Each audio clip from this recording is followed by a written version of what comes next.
The cosmos, in its infinite and often irritating wisdom, had decided that Zorp should be a traveler.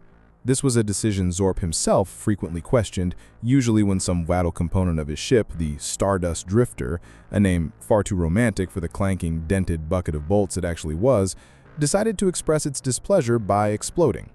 Zorp was a Xylon, a creature small in stature, with skin the color of a twilight sky on a forgotten moon, and two large, perpetually curious eyes that took up a significant portion of his face. These eyes, currently, were wide with a familiar blend of panic and annoyance. Alarms blared, a symphony of synthesized shrieking that Zorp's auditory sensors had long ago learned to translate into varying degrees of "we're all going to die." He scurried across the bridge, his three-fingered hands slapping at unresponsive consoles. The ship, a vessel that had seen more galaxies than a seasoned comet, was shuddering violently, a tremor that ran from its pointed nose to its sputtering aft thrusters. It was less a star hopper and more a cosmic washing machine stuck on a particularly aggressive spin cycle. Outside the reinforced plasteel viewport, the inky blackness was a swirling vortex of hyperspace, a kaleidoscopic tunnel of light and shadow that was supposed to be a shortcut, a nifty sidestep through the fabric of space-time. For Zork, it was usually a nauseating lurch through a reality he didn't quite understand, punctuated by the unsettling groans of his ship's overworked cryodrives. He was a being of simple pleasures: a warm mug of fermented nebular gas, a good long nap in a zero-gravity hammock, and perhaps, one day, arriving at a destination without the preamble of a near-death experience. The universe, it seemed, had other plans. A particularly violent jolt sent him skittering across the floor, his small, suction-cupped feet struggling for purchase on the vibrating deck plating. He came to a stop against a humming conduit, which promptly sizzled and spat a shower of orange sparks at him. "Oh, for the love of the swirling vortex, not again!" he squeaked to the empty bridge. Talking to the ship was a habit he'd picked up. It didn't help, but it made the crushing loneliness of deep space feel slightly more, well, crushingly lonely, with occasional outbursts of his own voice. It was then that a new light began to blink on his main console, a soft, inviting green amidst the angry, flashing reds. A beacon? A distress signal? No, it was too clean, too rhythmic. It pulsed with a steady, reassuring cadence, a digital lullaby in the midst of his mechanical chaos. It was a homing beacon, an invitation, and more importantly, it was coming from a planetary system just on the edge of this chaotic corridor of folded space, a place to land, a place to maybe, just maybe, find a replacement for the ship's primary motivator, which had just announced its retirement by turning a shade of molten cherry. With a hopeful chirp, Zorp wrestled with the controls. The Stardust Drifter, with a final protesting groan, lurched out of hyperspace, tumbling into the relative calm of normal space-time. Before him, framed in the viewport, was a planet. It was a marble of ochre and rust, swirled with thin, wispy clouds of pale yellow. It looked quiet, stable, deceptively so. The green beacon pulsed invitingly from its surface, a siren's call to a very tired and very desperate little alien. Zorp, with the unearned optimism of a creature who had survived this long purely by accident, set a course. The thought that this might be a terrible, monumentally stupid idea barely registered. After all, how much worse could things possibly get? The planet grew in the viewport, its rusty hues resolving into vast, wind-swept deserts of iron-rich sand and sprawling plateaus of cracked, umber rock. There were no glinting cities, no signs of sprawling civilization, just a raw, untamed wilderness. The beacon, however, remained strong and unwavering, a persistent pulse of welcome from the desolate landscape below. It seemed to be originating from a large, flat plain, an ideal landing spot for a ship that was currently handling with the grace of a drunken space whale. Zorp, with a level of concentration that furrowed his purple brow, began the atmospheric entry sequence. The Stardust Drifter screamed in protest as it hit the upper atmosphere, heat shields glowing a terrifying, incandescent orange. The shuddering intensified, and a new, deeply unsettling grinding noise joined the chorus of alarms. It sounded, Zorp thought, with a grimace, like a giant cosmic pepper grinder was having its way with the ship's underbelly. He wrestled the ship towards the source of the beacon, the flat expanse of desert rushing up to meet him. He could see it now, a small metallic spire protruding from the sand, the source of the welcoming light. It seemed so innocuous, so helpful. With a final desperate heave on the control yoke, Zorp managed to level out the ship, its landing struts groaning as they deployed. The Stardust Drifter slammed onto the dusty plain with a bone-jarring impact, skidding for a few hundred meters in a cloud of rust-colored dust before finally, blessedly, coming to a halt. Silence. A profound, almost holy silence, broken only by the gentle ticking of cooling metal and the faint, triumphant pulsing of the green beacon just outside. Zorp let out a breath he didn't realize he'd been holding for the last hour. He'd made it. He was alive. He was on solid ground. Now all he had to do was figure out how to fix a ship that looked like it had been used as a chew toy by a black hole. He unstrapped himself and wobbled over to the main hatch. With a hiss of depressurization, the ramp lowered, bathing the bridge in the pale, yellow light of the alien sun. He took a hesitant step down the ramp, his large eyes blinking against the brightness. The air was thin but breathable, with a faint, metallic tang. The desert stretched out in every direction, a vast, silent sea of red. And there, just as he'd seen from above, was the beacon, a slender, polished metal rod about twice his height, its green light still pulsing rhythmically. He approached it cautiously. There were no markings, no controls, just the smooth, seamless metal. He reached out a tentative hand and touched its cool surface. The moment his fingers made contact, a low hum vibrated through the ground beneath his feet. He snatched his hand back, startled. The humming grew louder, a deep, resonant thrum that seemed to be coming from directly beneath him. And then the ground gave way. It wasn't a gentle sinkhole. It was an instantaneous, stomach-lurching plunge into absolute darkness. The solid plain beneath the Stardust Drifter vanished, revealing a chasm of terrifying proportions. Zorp let out a high-pitched shriek as his ship, his only home, his ticket off this desolate rock, dropped into the abyss. The screech of tortured metal echoed around him as the ship tumbled, bouncing off unseen walls, each impact a death knell for some vital system. The fall seemed to last an eternity, a terrifying descent into the planet's secret heart. The final impact was cataclysmic, a deafening crunch of metal, a shower of sparks, and then, once again, silence. A silence far more profound and terrifying than the one he had experienced on the surface. Zorp was thrown across the bridge, his head connecting with the console with a dull thud. His last conscious thought was a simple, yet profound one. Well, this is suboptimal. He was deep underground, his ship was a mangled wreck, and the friendly green beacon was now just a distant, mocking memory. Things, it turned out, could get considerably worse. A throbbing ache in his head was the first thing to greet Zorp as he swam back to consciousness. He lay on the cold, tilted floor of the Stardust Drifter's bridge, which was now canted at a ludicrous angle.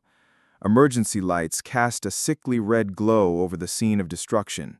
Consoles were shattered, wires hung from the ceiling like metallic vines, and a fine, gritty dust coated everything. Through a crack in the main viewport, he could see not the yellow sky of the desert, but solid, impenetrable rock. With a groan, he pushed himself up. A systems check was pointless. The ship was less a vehicle and more a modern art installation on the theme of catastrophic failure. He was trapped, deeply, profoundly trapped. His curiosity, however, that persistent and often troublesome trait, began to bubble up through the fear. Where exactly was he? He managed to pry open the main hatch, which now opened onto a scene that made his large eyes widen even further. The Stardust Drifter was wedged in a colossal cavern, a space so vast it seemed to swallow the feeble light from his ship. The air was cool and still, carrying the scent of damp earth and ozone. And in the distance, casting a soft, ethereal glow, was a city. It wasn't a city of stone or steel in the way Zorp understood it. It was a metropolis of light and geometric precision. Towers of pure energy hummed into the vaulted darkness above, connected by bridges of shimmering force. Structures that defied gravity, crystalline polyhedrons and glowing spheres hung suspended in the air, arranged in a pattern of breathtaking complexity. It was silent, utterly silent, yet it pulsed with a life of its own, a silent symphony of light and power. Driven by a mixture of awe and desperation, Zorp began to walk towards the impossible city. His small figure was dwarfed by the scale of the cavern, a tiny speck of purple against the immense, dark landscape. As he drew closer, he saw them. Figures moved through the glowing streets of the city. They were robots. Hundreds of them. They came in a dazzling array of forms. Some were humanoid, with sleek, polished chrome bodies that reflected the city's light.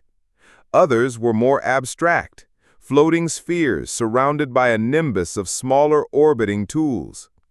There were hulking, multi-limbed constructs that moved with a slow, deliberate grace, their purpose a complete mystery.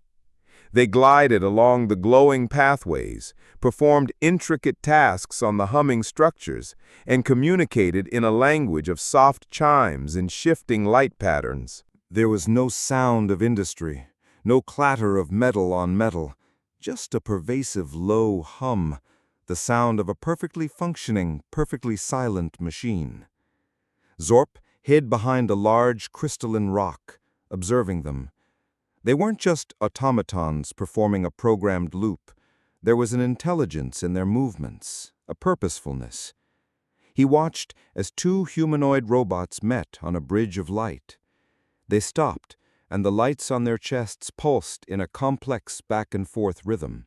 It was a conversation, he realized, a silent, luminous conversation. He saw no other organic life, no plants, no animals, nothing but the robots and the glowing, sterile city they inhabited. Why were they here? Why live in a cage of rock and darkness when a whole planet lay above? Summoning what little courage he had left, he decided to make his presence known. He stepped out from behind the rock, his three-fingered hands raised in what he hoped was a universal gesture of, "Please don't vaporize the small, stupid creature." One of the hulking, multi-limbed robots turned to face him. Its single, large blue optic focused on him. It made no move, no sound, simply watched. Zorp took a hesitant step forward. "Hello?" he squeaked, his voice feeling ridiculously small and organic in the silent mechanical world. "My ship, it had an unscheduled gravitational encounter with your floor." The robot remained silent, its blue eye unblinking. But then, a soft, melodic chime echoed through the cavern, seeming to emanate from the robot itself. It was not a language Zorp understood, yet the tone felt inquisitive, not hostile. Not yet, anyway. More robots began to turn towards him, their glowing optics all fixing on the strange, fleshy intruder.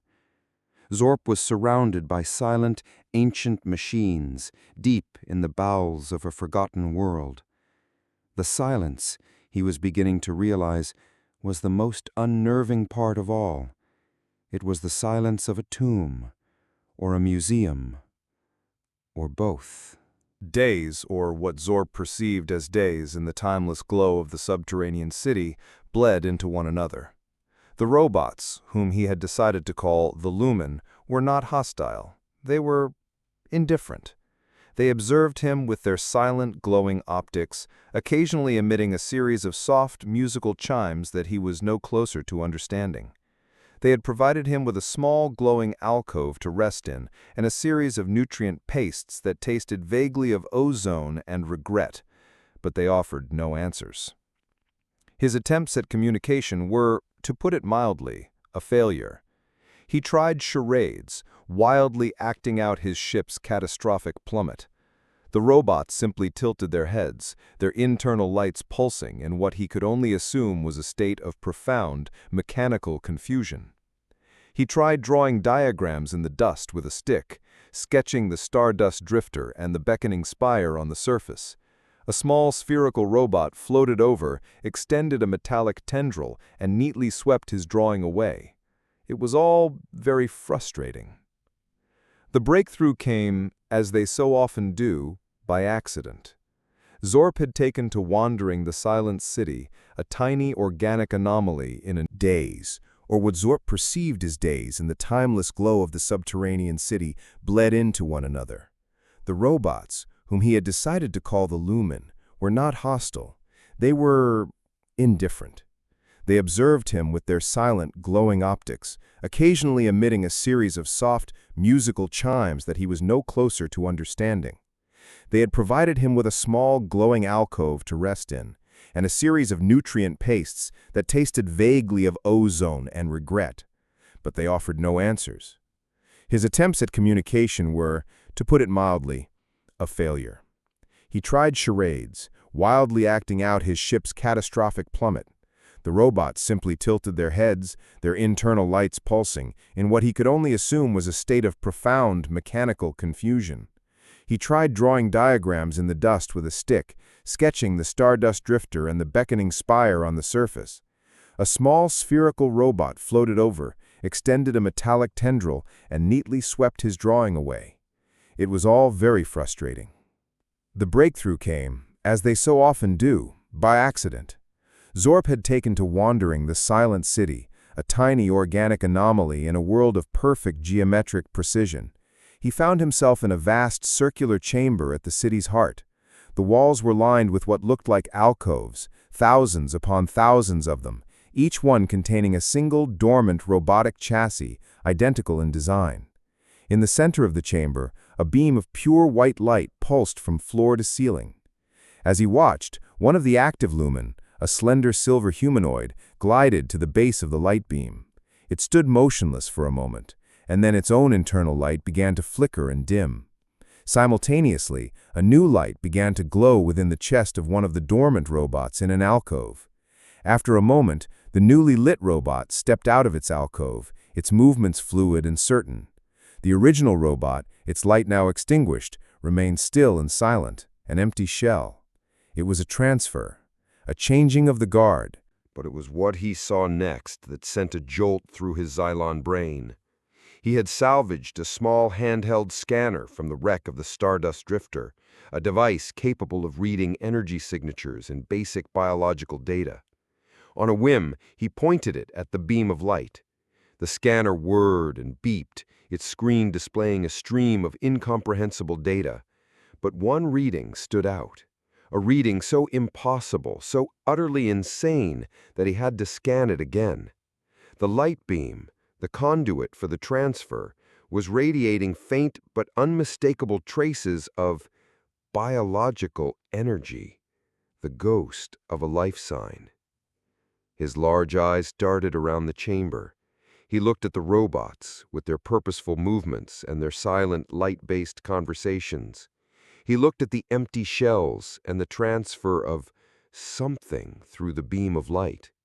It wasn't just a program being uploaded. It was something more. He spent the next cycle holed up in his alcove, cross-referencing his scanner's data with the Stardust Drifter's galactic encyclopedia, which, miraculously, still had some power. He searched for planets with high iron content, subterranean energy sources, and a history of atmospheric collapse. He found a match.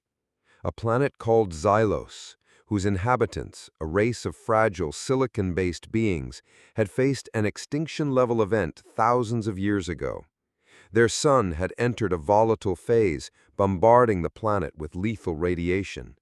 They were a species known for their incredible advancements in robotics and consciousness transfer technology, a technology that was, according to the encyclopedia, purely theoretical.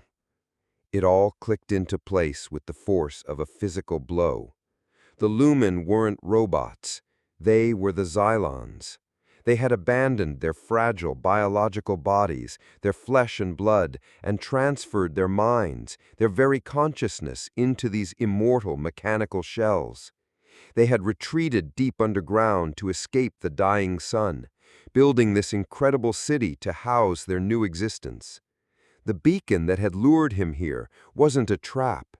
It was an automated system, a remnant of their old world, still searching for ships, perhaps for survivors, that would never come. He looked out from his alcove at the silent, glowing city. It wasn't a home. It was a self-imposed prison, a magnificent, gleaming tomb. The Lumen weren't living. They were waiting for a sun that had likely stabilized centuries ago. They were ghosts in their own machines, haunting the catacombs of their own world, entirely unaware that the storm outside had passed. The revelation sat in Zorp's mind like an undigested lump of space squid. The silent, graceful robots were the descendants of an entire civilization trapped in a gilded cage of their own making by a fear thousands of years out of date. He now looked at them not as machines, but as people, very old, very quiet, and very confused people. And he, Zorp, the intergalactic equivalent of a lost tourist, was the first outsider to stumble upon their secret in millennia. His first instinct was to do nothing. Who was he to shatter their carefully constructed reality? But then he thought of the vast, empty desert on the surface, the pale yellow sun, the thin but breathable air. He thought of the sheer, bloody-minded waste of it all. An entire civilization hiding from a bogeyman that had long since gone home. It was, when he really thought about it, a bit silly, and Zorp, for all his faults, had a low tolerance for silliness on a planetary scale. He decided he had to tell them. The problem remained, however, of how to communicate a concept like, "Your son has stopped trying to kill you," to a race that communicated in musical chimes and interpretive light dancing. His solution, like most of his solutions, was crude but direct.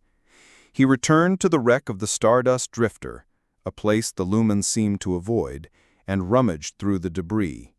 He found what he was looking for, the ship's main projector, a device used for displaying star charts, and, on lonely nights, Zorp's extensive collection of vintage space opera cartoons.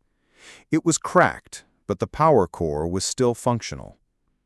He dragged the heavy projector back to the central plaza of the city, a place where many of the lumens seemed to congregate. He set it up, fiddled with the controls, and pointed it at a large, smooth wall of one of the crystalline towers. A group of lumen gathered, their single optics glowing with mild curiosity as the strange, fleshy creature tinkered with its broken toy. With a flick of a switch, the projector hummed to life, casting a massive image onto the wall. Zorp had pulled the files from his ship's encyclopedia. He showed them images of their sun, first as a raging, violent star spitting solar flares, the historical data from their time of crisis. He then switched to the current data, a calm, stable, middle-aged star, peacefully radiating light and warmth. He showed them sensor readings of the planet's atmosphere, the radiation levels now well within habitable norms.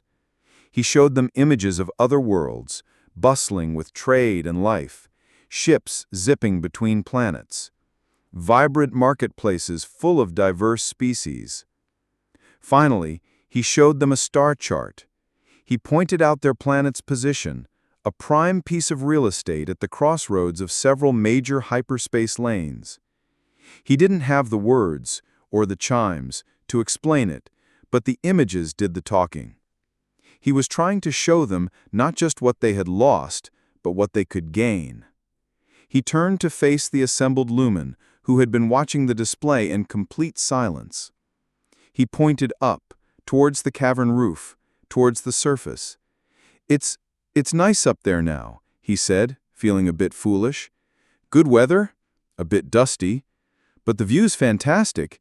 You could, go outside." He then pointed to the image of the bustling spaceport. "And your planet, it's in a great spot, a perfect place for a galactic truck stop. Merchants would love it. You could sell shiny things, or nutrient paste. The possibilities are endless." A long silence followed his impromptu presentation. The lumens stood motionless, their lights pulsing softly. Zorp's heart sank. He'd failed. It was too much, too soon. He had just told a race of agoraphobic robots that their entire existence was based on a misunderstanding and that they should consider a new career in interstellar hospitality. Then, one of the robots, a tall, elegant one that seemed to hold some authority, glided forward. It stopped before Zorp, and for the first time it produced a sound that was not a chime. A synthesized voice, crackling with age and disuse, echoed through the plaza. It was a soft, hesitant voice, but it was a voice nonetheless. "Outside? You have been outside?" Zorp's eyes widened. They could speak. They had just chosen not to for thousands of years. "Yes," he chirped, his optimism flooding back. "I fell through it, remember? Big hole, lots of screaming. But before that, yes, it's perfectly safe." The robot turned its head to look at the images still projected on the wall, then back at Zorp. Its voice came again, laden with the weight of ages. "Show us." The request to show them presented Zorp with a rather significant logistical problem. His ship, the Stardust Drifter, was currently in a state best described as aggressively disassembled. Getting it and a delegation of curious ancient robot people to the surface was going to require more than just a positive attitude. It was going to require a miracle of engineering, or failing that, a lot of hitting things with a wrench. The Lumen, however, were not without resources. Once the initial shock of Zorp's revelations had subsided into a collective silent contemplation, they had offered their assistance. A team of them, led by the speaking robot who had introduced itself as Unit 734, glided into the cavern housing the wrecked Stardust Drifter. What followed was one of the most bizarre and brilliant collaborations in the history of ship repair. Zorp was a master of improvisation, a disciple of the "if it sparks, it's probably working" school of thought. His methods involved a lot of percussive maintenance, creative rewiring with whatever conductive material was at hand, and a healthy dose of hopeful muttering. The Lumen, on the other hand, were beings of pure precision.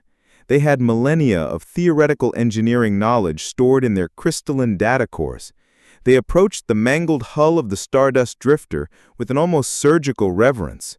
They floated around the wreck, their optical sensors scanning every dent and tear, their tool-tipped appendages whirring with quiet efficiency. The first few days were a study in contrasts. Zorp would be trying to hammer a bent support strut back into something resembling a straight line. Unit 734 would glide over, emit a series of chimes that Zorp now understood to be a sigh of metallic exasperation, and project a holographic schematic onto the strut, demonstrating with excruciating detail how the metal's molecular structure was now compromised. "Look," Zorp said, wiping grease from his brow with the back of his hand, "in my experience, if you hit it hard enough, the molecules get scared and go back into place. It's basic science." Unit 734's synthesized voice replied, flat and devoid of emotion, yet somehow managing to convey a deep sense of pain. "That is not science. That is vandalism." Despite their philosophical differences, they made progress. The Lumen, with their advanced knowledge, could fabricate replacement parts out of raw materials harvested from the cavern walls, creating components that were far superior to the ship's original shoddy parts. Zorp, with his practical, if chaotic, experience, knew the ship's quirks. He knew which systems needed a gentle coaxing and which ones needed a good, solid kick to get them started. They re-welded the hull using contained plasma torches that the Lumen produced from their fingertips. They recalibrated the navigation system, a task the Lumen accomplished in an hour, a process that would have taken Zorp 2 weeks and resulted in at least 3 small fires. The most challenging part was the primary motivator, the cherry-red lump of molten slag that had started this whole misadventure. It was beyond repair. But the Lumen had a solution.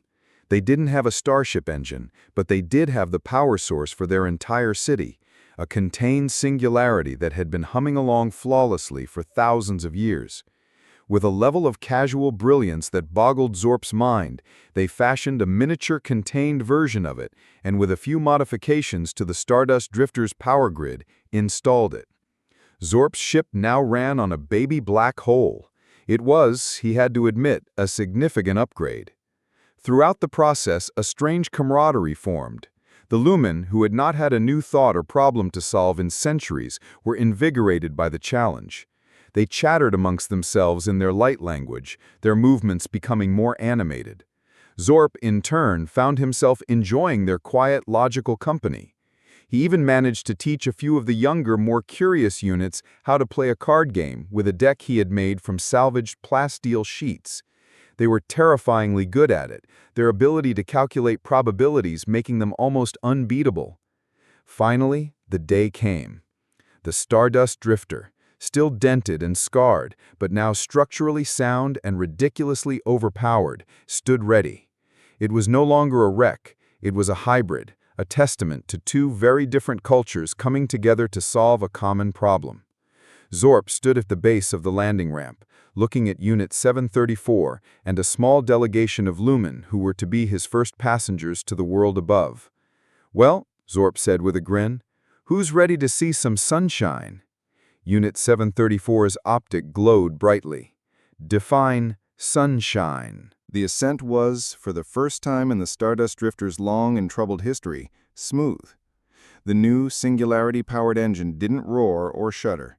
It hummed with a quiet, confident power that pushed the ship up through the massive chasm with effortless grace. Zorp stood at the controls, a smug grin plastered across his face, while his passengers, the Lumen delegation, led by Unit 734, stood motionless on the bridge, their single optics pointed at the main viewport. As the ship cleared the chasm and rose into the open air, a collective synthesized gasp echoed through the bridge. The pale yellow sun, a sight they had only seen in historical archives, and Zorp's crude presentation, filled the viewport. It bathed the landscape in a warm, gentle light, illuminating the vast rust-colored desert and the thin, wispy clouds high above. The ship hovered there for a long time, the only sound the soft hum of the new engine. The Lumen were processing a reality that had been denied to them for millennia. They were seeing their own world, unveiled and peaceful, for the first time. Unit 734 slowly turned its head from the viewport to look at Zorp. "The radiation levels are negligible," it said, its voice filled with a new emotion Zorp couldn't quite place. It sounded like wonder. "Told you.